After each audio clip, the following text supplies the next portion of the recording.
नमस्कार, मैं हूं आपके साथ अनुष्का और आप देख रहे हैं न्यूज समाचार जनता की आवाज। आइए रुख करते हैं आज की खास खबरों की ओर। भारत टूरिज्म पर विश्वास करता है। टूरिज्म लोगों को जोड़ता है, लेकिन पाकिस्तान जैसा देश भी है जो टेररिज्म को ही टूरिज्म मानता है और ये दुनिया के लिए बहुत बड़ा खतरा है। साथियों, भारत टूरिज्म पर विश्वास करता है। टूरिज्म लोगों को जोड़ता है, लेकिन पाकिस्तान जैसा देश भी है जो टेररिज्म को ही टूरिज्म मानता है और ये दुनिया के लिए बहुत बड़ा खतरा है।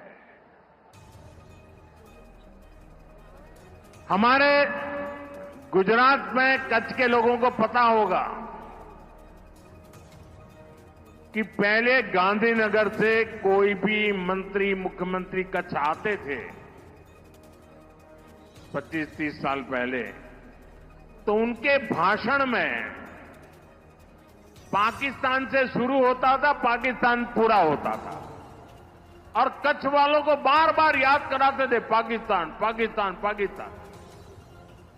आपने देखा होगा 2001 में मैंने तय कर लिया कि मैं समय उसमें बर्बाद नहीं करूंगा।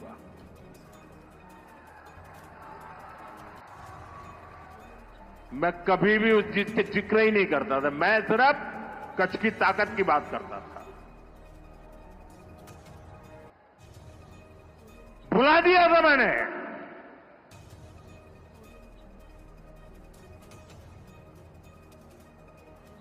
और कच्छ के लोगों ने पूरे सामर्थ्य के साथ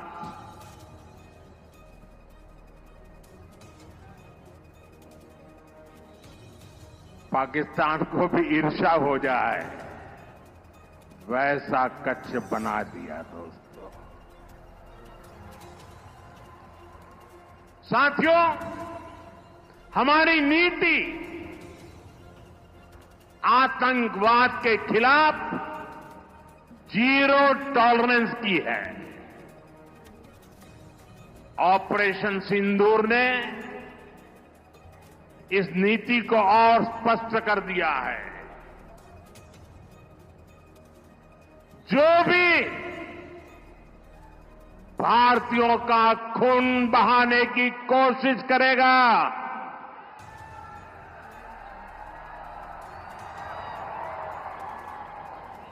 उसको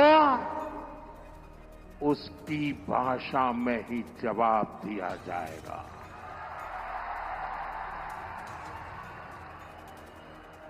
भारत पर आंख उठाने वाले किसी भी कीमत पर बख्शे नहीं जाएंगे। साथियों, ऑपरेशन सिंदूर मानवता की रक्षा और आतंकवाद के अंत का मिशन है।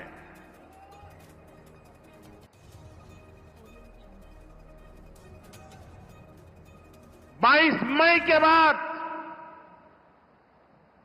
मैंने कभी छुपाया नहीं, सीना तानकर बिहार की जनसभा में मैंने घोषणा की थी,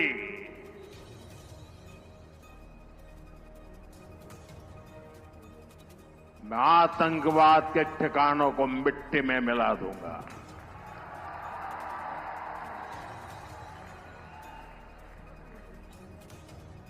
पंद्रह दिन तक हमने इंतजार किया, फिर पाकिस्तान आतंकवाद के खिलाफ कोई कदम उठाएगा, लेकिन शायद आतंकवाद ही उनकी रोजी रोटी है। जब उन्होंने कुछ नहीं किया तो फिर मैंने देश की सेना को खुली छूट दे दी। भारत के टारगेट पर आतंकवादियों के हेडक्वार्टर थे। सैकड़ों किलोमीटर अंदर जाकर के अगल बगल में किसी का भी नुकसान हुए बिना सीधी चोट करके आ गए। सटीक वार किया। ये दिखाता है कि हमारी सेना कितनी सक्षम और कितनी अनुशासित है। हमने दुनिया को दिखाया कि हम आतंकवाद के अड्डों को, उनके ठिकानों को यहां बैठे बैठे मिट्टी में मिला सकते हैं। साथियों, भारत की कार्रवाई से पाकिस्तान कैसे बौखला गया, ये भी हमने देखा है।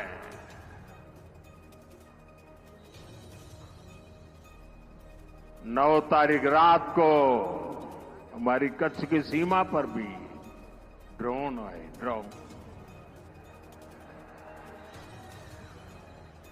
उनको लगता था कि मोदी गुजरात का है, तो जरा गुजरात में कमाल कर हुए मालूम नहीं है।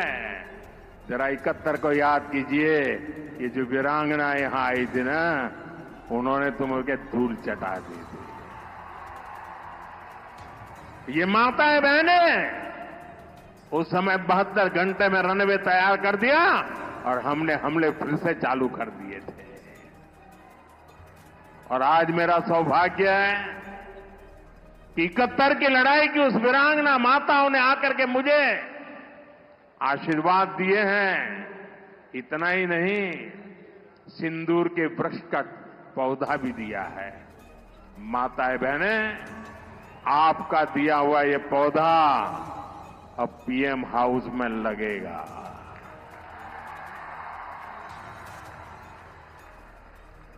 ये सिंदूर का पौधा है, ये वट वृक्ष बन करके रहेगा। साथियों, पाकिस्तान ने, हमने तो आतंकवादियों के ठिकानों पर हमला किया था। उन्होंने हमारे निर्दोष नागरिकों पर हमला करने की कोशिश की। और जब उनके ड्रोन दिखने लगे तो पलक झपकते ही एक के बाद एक, आपने देखा कैसे गिरते थे।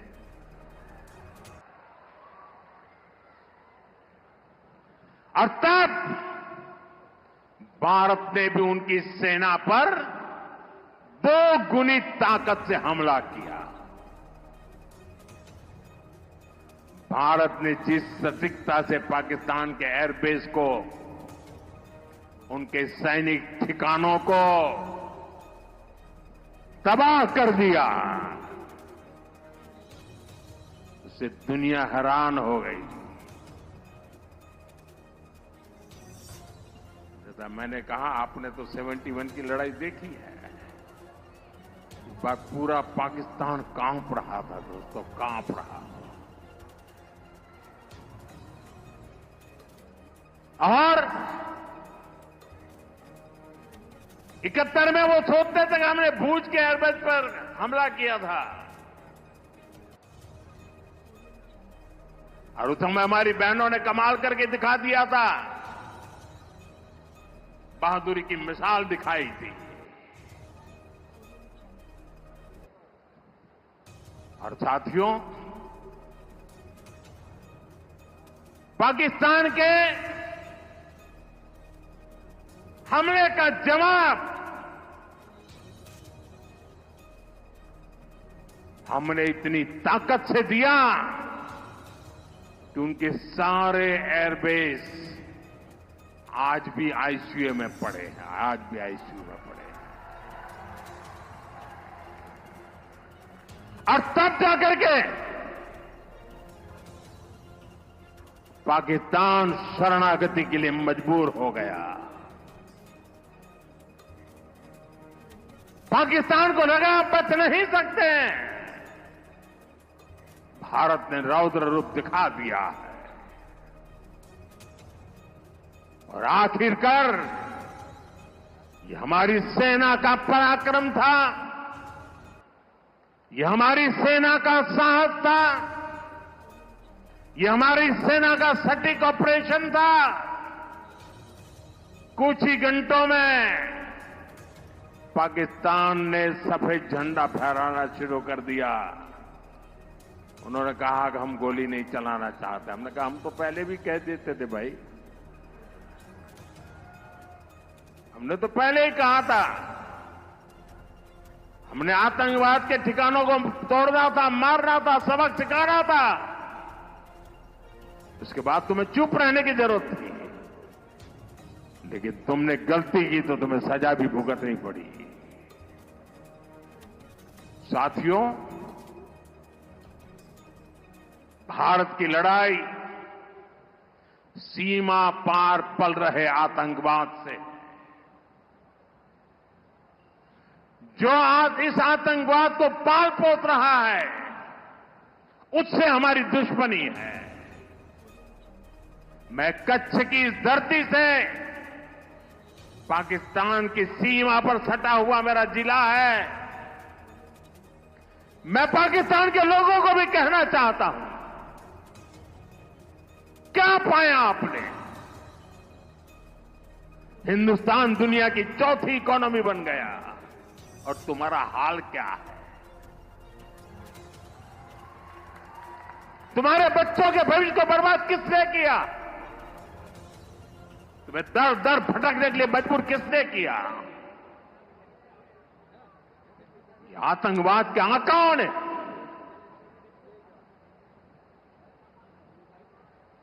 वहां की सेना का अपना एजेंडा,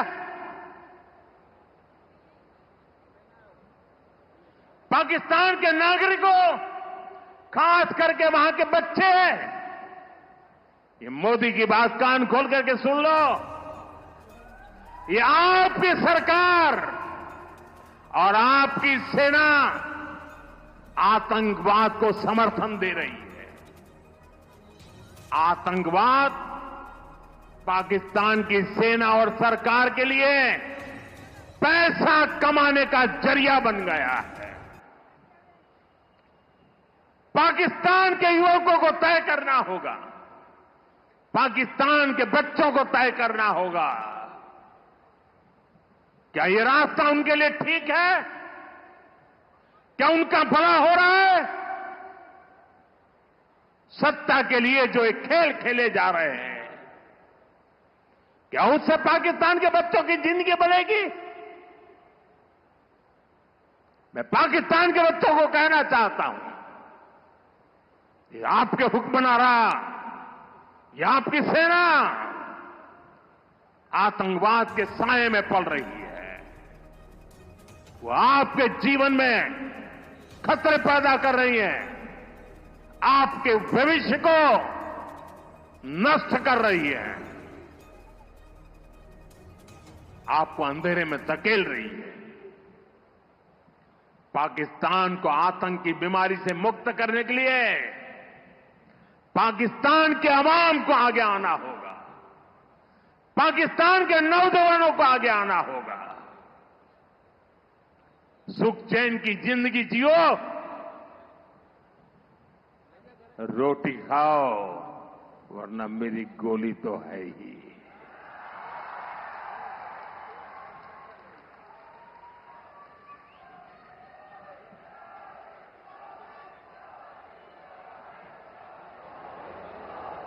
साथियों, भारत की दिशा एकदम स्पष्ट है। भारत ने विकास का पथ चुना है, शांति और समृद्धि का रास्ता चुना है। मुझे भरोसा है कि जैसे कच्छ की जो स्पिरिट है, वो भारत को विकसित बनाने के लिए भी प्रेरणा बनेगी। મારા કચ્છી ભાઈ બહેનો, હવે થોડા દાડા પછી આપણું અષાઢી બીજ આવશે આપણું કચ્છી નવું વર્ષ અહીં આવ્યો છું. પહેલા તો અહીં અષાઢી બીજે આવવાનો મોકો લેતો હતો, પણ હવે આવવાનો નથી. તો આજે આપણા અષાઢી બીજના નવ વર્ષની શુભેચ્છાઓ મારા કચ્છી ભાઈઓ બહેનો દેતો જાઓ. કચ્છના મારા વાલા ભાઈ બહેનો, આપનો પ્રેમ, આપના આશીર્વાદ અને આજે જે રોડ શો કર્યો આપે આટલી ગરમીમાં, એરપોર્ટથી અહીં સુધી માનવ મહેરામણ ઉમટ્યું. કચ્છને મારા 100 સલામ દોસ્તો, 100 સલામ. એકવાર ફરી આપ સૌને અનેકવિધ વિકાસ કાર્યોની ખૂબ ખૂબ શુભકામનાઓ આપું છું. મારી સાથે જોર પૂરી તાકાતથી બોલીએ અને તિરંગા ઝંડાને બરાબર ઊંચા કરીને કરીએ. ભારત માતા કી, ભારત માતા કી, ભારત માતા કી, ભારત માતા કી. વંદે વંદે વંદે વંદે વંદે.